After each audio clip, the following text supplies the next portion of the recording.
Seventh sign, John 11, 1 through 4, Lazarus raised from the dead after 4 days. There was a man named Lazarus who was sick.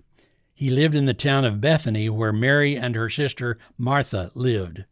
Mary is the same woman who put perfume on the Lord and wiped his feet with her hair.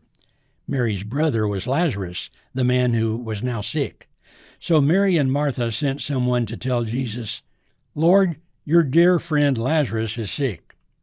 When Jesus heard this, he said, "The end of this sickness will not bring death. No, this sickness is for the glory of God. This has happened to bring glory to the Son of God." Shooter kills 21 at Robb Elementary in Uvalde, Texas.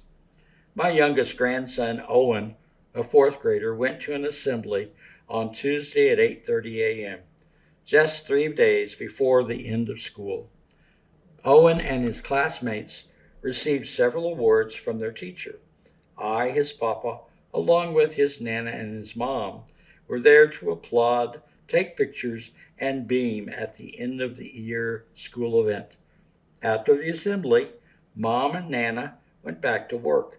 Being retired, I went to do papa things, and Owen and his classmates went back to class to do end of the year stuff, waiting for the final bell to ring. Only 2 more days and it would be summer vacation. At the same time, some 5 hours south of Abilene, 19 students at Robb Elementary in Uvalde, Texas, also in the 4th grade, had been at an awards assembly.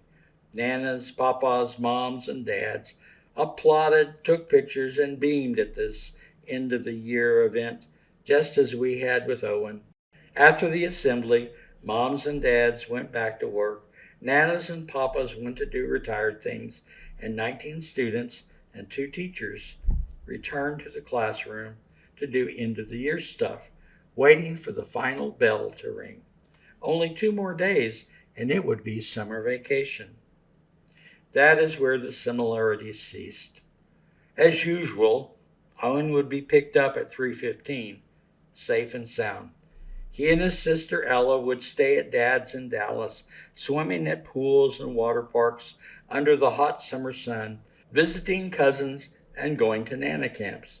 Not so farther south. In Uvalde, an 18-year-old man, angry about something, changed the summer plans of 19 children and 2 teachers at Robb Elementary. No swimming at pools or water parks under the hot summer sun. No visiting cousins or going to Nana camps. At 11:30 a.m., everything changed in this small town. Not long after the assembly, parents and grandparents would rush to the school, hearing that something terrible had just happened. Police and other responders would gather at the scene, knowing little more than the others assembled. Tears would be shed, screams would be heard, screams of relief from some, screams of grief from others. Summer plans would become funerals for 21 and counseling for the living. The atmosphere would change to vigils, candles, prayers, embraces, second-guessing, and blaming. America has been plagued with murder after murder of innocent people. While all murders are horrible, the mass murder of innocent children in public schools is especially horrifying. Many people, including this author, don't know why this is happening or what to do about it. We seem to endure, hoping it will not happen again. Death, the enemy.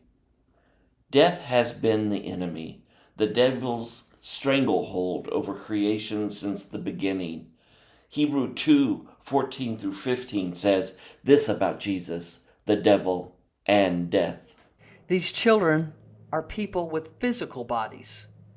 So Jesus himself became like them and had the same experiences they have.